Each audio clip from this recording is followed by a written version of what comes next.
भारतीय संविधान की अब पॉलिटी स्टार्ट हो रही है।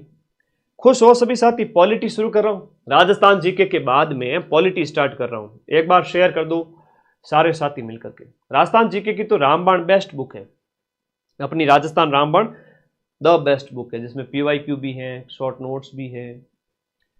तो इंडिया पॉलिटी स्टार्ट हो रही है। आज संविधान के खतरनाक वाले क्वेश्चन लेके आया हूं भाई, संविधान के खतरनाक वाले प्रश्न।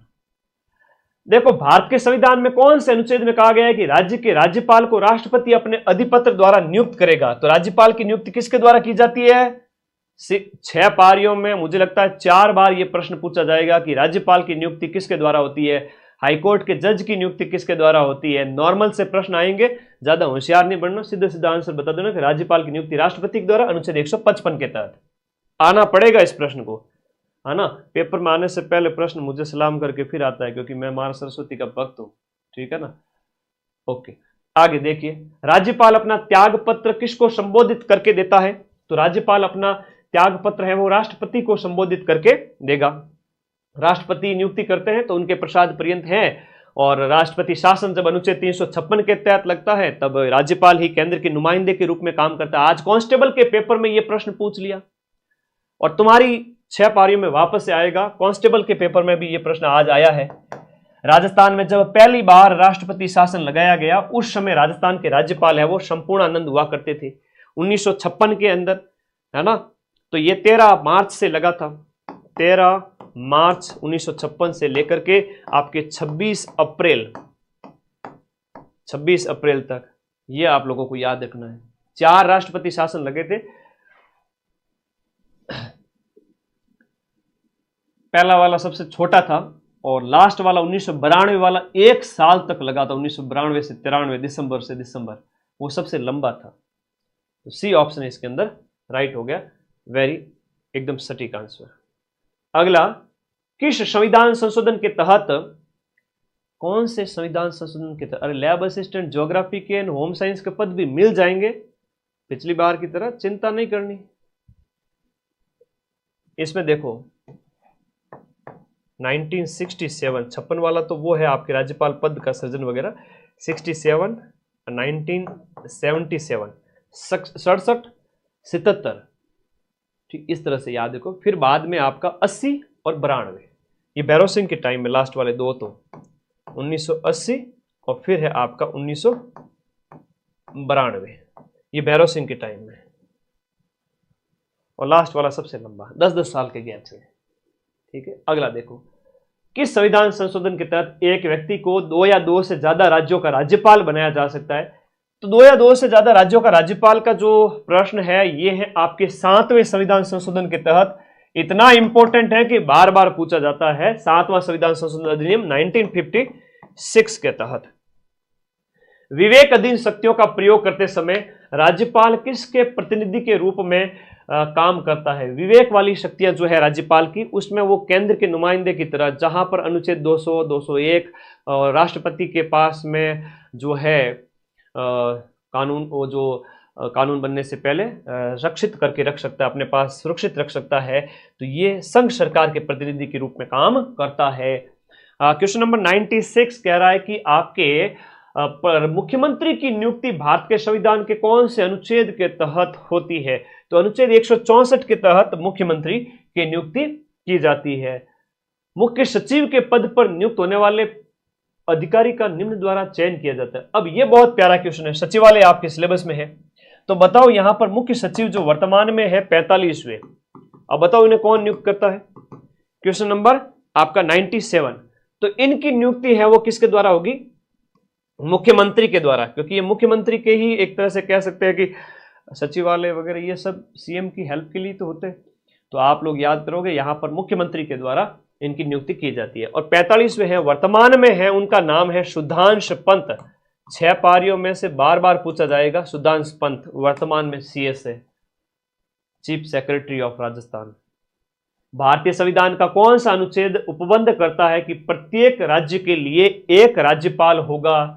तो राज्यपाल अनुच्छेद 153 हम बात करें कि राज्यों के बारे में जो प्रावधान है वो वहां से स्टार्ट हो जाते हैं। बाकी हम अनुच्छेद 52 से करें तो वो संघ वाले प्रावधान है संविधान के अंदर, वो मैंने बताया थे आपको, एक फोटो दी थी ना, पॉलिटी वाली पीडीएफ पढ़ी नहीं क्या? आगे देखो, अब तुम देखो नॉन स्टॉप कांस्टेंट 5000 लाइव जुड़े हुए हैं, और बोट वाला अगर होता ना तो एक झटके में 15-20 हजार कर देता मात्र 5 मिनट के अंदर, है ना। तो उस दिन किसी ने तो गलत काम किया था। एक जो एक्चुअल लाइव है वो स्थिर रहते हैं, 5 के बाद 6 धीरे धीरे होते हैं। कोई ना कोई छेड़छाड़ करने वाला था जिसने हमारी पढ़ाई को डिस्टर्ब किया कि बड़े बड़े बच्चों को मैं नौकरी ना लगा दूं, इसलिए। चलो छोड़ो उनको। राजस्थान के राज्यपाल को कौन हटा सकता है? राज्यपाल को अब केंद्र के नुमाइंदे के रूप में जब वो काम करेंगे तो कौन हटा सकता है? यहां पर राष्ट्रपति हो गया, है ना। राष्ट्रपति के पश्चात पर्यंत पद धारण करेंगे केंद्र के नुमाइंदे के रूप में, यहां पर राष्ट्रपति हो गया। क्वेश्चन नंबर 100 जो है, प्राय कौन राज्य विश्वविद्यालयों के कुलाधिपति के रूप में, जितने भी विश्वविद्यालय हैं उनके कुलाधिपति के रूप में राज्यपाल काम करता है? बिल्कुल, 1956 से इस पद का सृजन किया जाता है, राज्यपाल पद का निर्माण किया जाता है। पहले राज प्रमुख था। अगला देखिएगा क्वेश्चन 101, राजस्थान की प्रथम महिला राज्यपाल, पहली महिला राज्यपाल कौन थी? प्रतिभा देवी सिंह पाटिल। बाद में राष्ट्रपति भी रहे थे आप, तो 101 के अंदर ऑप्शन नंबर बी है, प्रतिभा पाटिल। बाद में राष्ट्रपति भी रहे थे, ये भी याद रखो, पहली महिला राष्ट्रपति। 102, राजस्थान के मुख्यमंत्री भजनलाल जी ने 16वीं विधानसभा में कौन से क्षेत्र से प्रतिनिधित्व किया? अब यह प्रश्न भी एग्जाम में पूछा गया है। तो इन्होंने जो सांगानेर क्षेत्र है वो जयपुर का, वहां से प्रतिनिधित्व किया है। क्वेश्चन 103 में देखिएगा, कौन सा राजस्थान का पहला मुख्यमंत्री रहा जो मुख्यमंत्री पद की शपथ लेने के बाद विधानसभा का सदस्य नहीं था? तो ये आपके यहां पर भैरव सिंह जी शेखावत थे 103 के अंदर। बाकी 6 महीने के अंदर सदस्यता लेनी पड़ती है। मुख्यमंत्री बनने के लिए कितनी, एक एमएलए बनने के लिए जो है वही आपका एमएलए ही तो होता है मुख्यमंत्री, पहले 25 साल की एज चाहिए होती है। राज्य मंत्री परिषद अपने पद पर बना रहता है किसके प्रसाद पर्यंत? जो राज्य मंत्री परिषद है, आवाज वगैरह प्रॉपर है, राज्य मंत्री परिषद की बात करें तो राज्यपाल के प्रसाद पर्यंत पद पर बने रहते हैं। भारत के संविधान का कौन सा संशोधन है जिसके द्वारा राजस्थान के मंत्री परिषद के आकार को परिसीमित किया गया? 91वां संविधान संशोधन अधिनियम 2003 के तहत यहां पर कहा गया है कि 15% से ज्यादा नहीं होगा, तो 200 का 15% इज इक्वल टू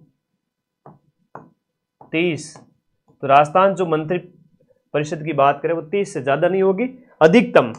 और न्यूनतम का प्रश्न भी एग्जाम में आ चुका है, न्यूनतम है वो आपके 12 और ये है आपके अधिकतम, और परसेंटेज निकालना आना चाहिए।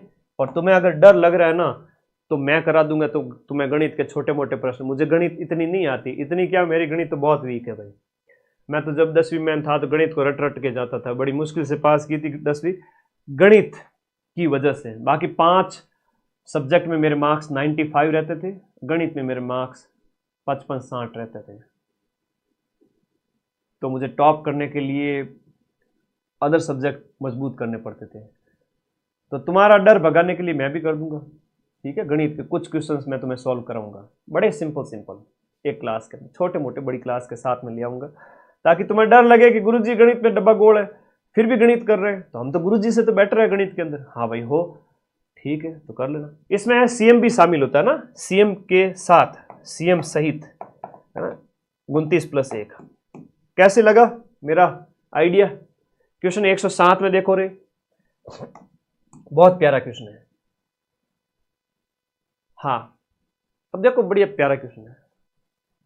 राजस्थान मंत्री परिषद में मंत्रियों की अधिकतम संख्या कितनी हो सकती है? 30 हो सकती है। राजस्थान के प्रशासन और विधायन के प्रस्ताव से संबंधित मामलों में मुख्यमंत्री से सूचना कौन प्राप्त कर सकता है? जैसे सेंट्रल लेवल पर हम बात करें राष्ट्रपति की, वैसे स्टेट पर हम बात करें तो राज्यपाल है वो सूचना प्राप्त कर सकते हैं, वैसे के वैसे राष्ट्रपति। लेकिन आपके सिलेबस में राष्ट्रपति वगैरह नहीं है, प्रधानमंत्री। आपके सिलेबस में सिर्फ और सिर्फ संविधान है, संविधान का ढांचा, उसके अलावा ज्यादा कुछ नहीं है। आगे देखो, गणित के 15 में से 10, 8, 10, कैसे ठोट बालक है मेरी तरह, मैं भी ठोट हूं गणित में। तो भी मैं उसके 8-10 सवाल सही कराऊंगा। ये मेरा वादा है, तुम्हारे भाई का वादा है। और तुम्हारे लिए मैं गणित का वापस से अभ्यास करूंगा अगले 2 दिन बैठ करके। राजस्थान के मंत्रिपरिषद में मुख्यमंत्री सहित विधानसभा की कुल सदस्य संख्या के अधिक से अधिक कितने प्रतिशत सदस्य हो सकते हैं? 15% आपका 91वां संविधान संशोधन के तहत। राज्य मंत्रिपरिषद में कम से कम कितने सदस्य? वेरी इंपोर्टेंट, मंत्रिपरिषद में कम से कम है आपके 12 सदस्य, 110। अगला देखिएगा, किस दिनांक को, कौन सी डेट को राजस्थान हाईकोर्ट की स्थायी पीठ है वो जयपुर में स्थापित की गई थी? जयपुर में स्थापित की गई थी 1976 के अंदर राजस्थान हाईकोर्ट की उच्च न्यायालय की स्थायी पीठ।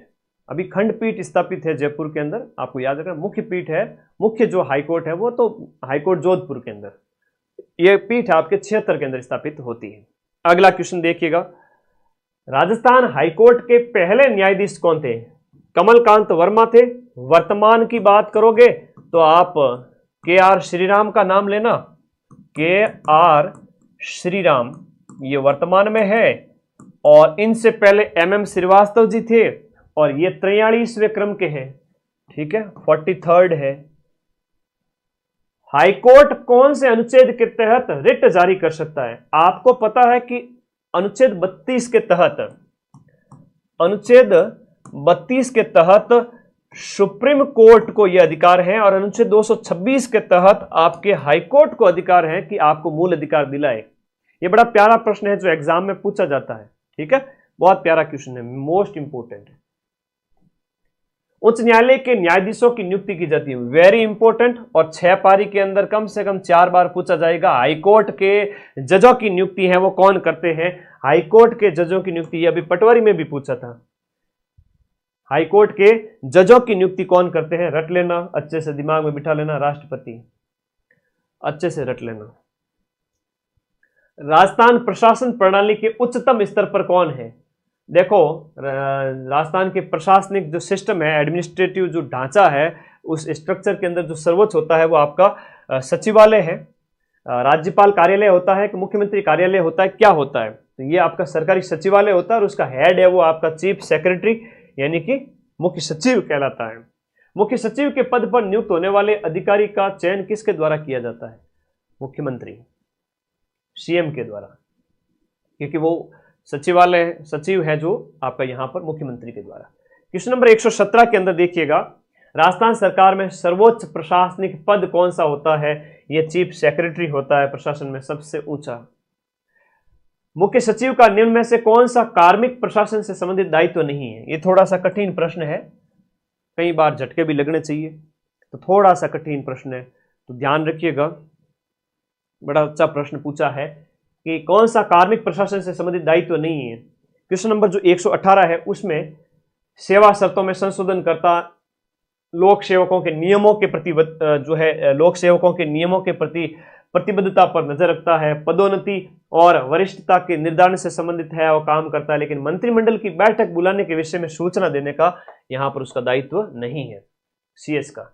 क्वेश्चन नंबर 19, राजस्थान की पहली महिला मुख्य सचिव, राजस्थान की पहली महिला मुख्य सचिव कुशल सिंह थी 2009 के अंदर, अशोक गहलोत के टाइम में 2009, और दूसरी है उषा शर्मा। उषा शर्मा जो अभी सुधांशु पंत से पहले थी, और ये लास्ट हम कह सकते हैं कि सीएस थी, उनके बाद में सुधांशु पंत बने हैं, ठीक है। अगला देखिएगा क्वेश्चन नंबर 120, निम्न में से किसे जिले में प्रमुख जनगणना अधिकारी माना जाता है? तो जनगणना अधिकारी है वो आपका डीएम होता है, डिस्ट्रिक्ट मजिस्ट्रेट कलेक्टर होता है। क्वेश्चन 121 कह रहा है आपका, राजस्थान सिविल सेवा प्राधिकरण, सिविल सेवा प्राधिकरण है वो आपके कहां पर है? राजधानी जयपुर के अंदर है। राजस्थान में पहला राजस्व दिवस कब मनाया था? अरे प्रशासन पूरा सिलेबस में है 4th ग्रेड के अंदर, 15 अक्टूबर 2020 या फिर 2019। 15 अक्टूबर 2020 को, 15 अक्टूबर 2020 को पहला राजस्व दिवस मनाया गया, और राजस्व मंडल कहां पर है? वो अजमेर में है, यह भी याद रखो। कमिश्नरेट प्रणाली का सर्वोच्च अधिकारी कौन है? वैसे राजस्थान के अंदर हम बात करें, कमिश्नरेट प्रणालियां कितनी जगह पर है? कमिश्नर, पुलिस कमिश्नर जहां बैठता है, बताओ फटाफट। कमिश्नर प्रणाली का सर्वोच्च अधिकारी कौन होता है? तो वो होता है शहर पुलिस आयुक्त, जो कि सीपीसी है, वो होता है शहर पुलिस आयुक्त। तो कमिश्नर प्रणाली है वो आपको 2 जगह। Okay, Jaipur, Jodhpur. Question number 124, यहां देखिएगा, बहुत बढ़िया, मजा आ रहा है सभी को, आप बढ़िया आनंद के साथ देखो। आज की क्लास आगाज करना जरूरी था, 6 दिन ही बचे थे, तो इस वजह से थोड़ा, हालांकि प्रेशर बहुत था। पहले वो कट ऑफ के प्रूफ इकट्ठे किए सेकंड ग्रेड वालों के, एसएसटी का पेपर इतना कठिन आया कि सारी कोचिंग हाँफने लग गई, है ना। कई लोग प्रूफ भी नहीं दे पाए, 99%। तो अपनी जिम्मेदारी थी, और टेलीग्राम में मैंने भेजा है बाकायदा, कठिन से कठिन पेपर के 100 में से 85 प्रूफ, कठिन पेपर के, जीके वाले के। और एसएसटी ऐसा पेपर होता है जिसमें हवा ही नहीं लगती किसी के नोट्स की, वहां भी देखो खूब सारे प्रूफ दिए। देखो तो सही पहले टेलीग्राम में जाकर के, भरोसा रहा है ना तुम लोगों को मेरे ऊपर, कई नए बच्चे जुड़े हुए, है ना, उनके लिए तो डालडा घी भी बराबर, देसी घी भी बराबर। तो समझो भाई, देसी घी खाने की आदत डालो, पेट खराब नहीं होगा कभी भी, पेट साफ रहेगा हमेशा। राजस्थान पुलिस का जो प्रतीक चिन्ह है वो आपका विजय स्तंभ है, चित्तौड़गढ़ वाला।